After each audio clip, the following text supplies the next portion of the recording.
বাংলাদেশের গ্রামীণ ঐতিহ্যের অন্যতম নিদর্শন হচ্ছে গ্রামীণ হাট বাজার। দেশের বিভিন্ন অঞ্চলভেদে হাট বাজার বিভিন্ন দিনে হয়ে থাকে, কোথাও সপ্তাহে একদিন, কোথাও বা সপ্তাহে 2 দিন গ্রামীণ হাট বসে থাকে। আর এই গ্রামীণ হাটকে কেন্দ্র করে ওইসব অঞ্চলে আলাদা উপলক্ষ বা আনন্দের মাত্রা বাড়িয়ে দেয়। আসসালামু আলাইকুম ওয়া রাহমাতুল্লাহ। কেমন আছেন সবাই? আশা করি ভালো আছেন। আলহামদুলিল্লাহ আমিও ভালো আছি। আজকে আপনাদেরকে দেখানোর জন্য চলে এসেছি বাংলাদেশের বাংলার ঐতিহ্য গ্রামীণ হাট, যেটি আসলে ধীরে ধীরে বিলুপ্তির পথে। বাংলাদেশে আধুনিকতার ছোঁয়ায় বাংলাদেশে গ্রামীণ হাট বা যেটি আসলে গ্রামীণ ঐতিহ্যের নিদর্শন, সেটি ধীরে ধীরে বিলুপ্তির পথে। বাংলাদেশের এমন একটি হাটে আজকে চলে এসেছি যেটি আসলে শত শত বছরের ইতিহাস ও ঐতিহ্যের সাক্ষী হিসেবে দাঁড়িয়ে আছে।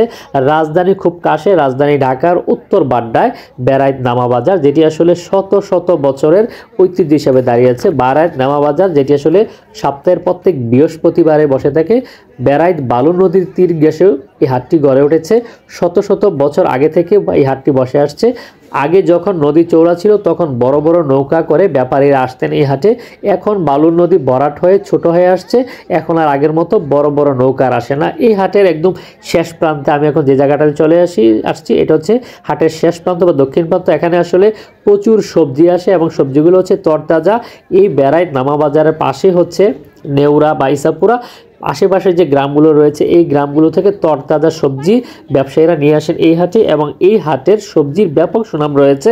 রাজধানী ঢাকার বিভিন্ন অঞ্চলের শৌখিন ক্রেতারা এই হাটে চলে আসেন হাট থেকে তরতাজা সবজি কেনার জন্য। শুধু যে হাটের সবজি আছে তা নয়, এই হাটে আসলে বিভিন্ন একদম গ্রামীণ একটি হাটে যা যা থাকে, আলু পেঁয়াজ পটল থেকে শুরু করে সব কিছুর দেখা মিলে এই হাটে, এবং ক্রেতারাও কম দামে সবজি কিনে আসলে তারাও তৃপ্তির ঢেকুর তুলছে। পুরো বাজারটা ঘুরে ঘুরে দেখছিলাম, আসলে একটি গ্রামীণ হাটে যা যা থাকে সবই আছে, এবং এখানে বিভিন্ন সবজি বা বীজের চারা রয়েছে যা আসলে মানুষ কিনে নিচ্ছে।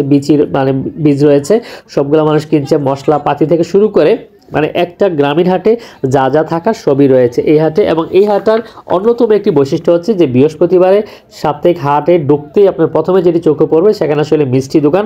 ঐতিহ্য, এটা আসলে এই হাটের ঐতিহ্য যে হাটে প্রচুর মিষ্টি দোকান রয়েছে। এখানে মিষ্টিগুলো ঐতিহ্যবাহী গ্রাম বাংলার ঐতিহ্যবাহী গজা, বালুশাই, বাতাসা, মুরালি, আমিত্তি সহ নানা রকমের মিষ্টি বানায় এখান থেকে, এবং আপনি চাইলে এখানে এসে গরম গরম মিষ্টি খেতে পারেন। এবং এই হাটের একজন মিষ্টি ব্যবসায়ীর সাথে কথা বলেছিলাম, উনি খুব গর্ব করে বলছিলেন এটা আসলে ওনাদের বাপ দাদের ব্যবসা, বাপ দাদাদের শুরু থেকে ব্যবসাটা করে আসেন, তারাও করছে। এবং এই মিষ্টি বাজারের যেই বৈশিষ্ট্য আগে ছিল, এখান থেকে প্রত্যেক বাজারে 70 থেকে 80 সের, হচ্ছে প্রত্যেক বাজারে উনি 70 থেকে 80 কেজি মিষ্টি বিক্রি করতেন। এখন ধীরে ধীরে চাহিদা কমেছে, কারণ হচ্ছে ঢাকার এই বেড়াইত নামা বাজার থেকে 300 ফিট হয়ে নতুন বাজারের সাথে রাস্তা হয়েছে, যার কারণে আসলে এখানকার মানুষ বিভিন্ন ব্র্যান্ডের মিষ্টির পছন্দ তালিকা যোগ হয়েছে। এই জন্য আসলে এখান থেকে এত বেশি মিষ্টি কিনে না।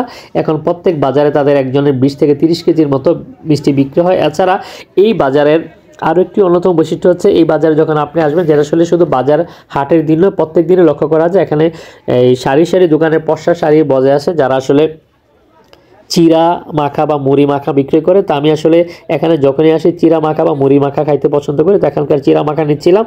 এখানকার চিরা মাখা খুব সুস্বাদু এবং ঐতিহ্য রয়েছে।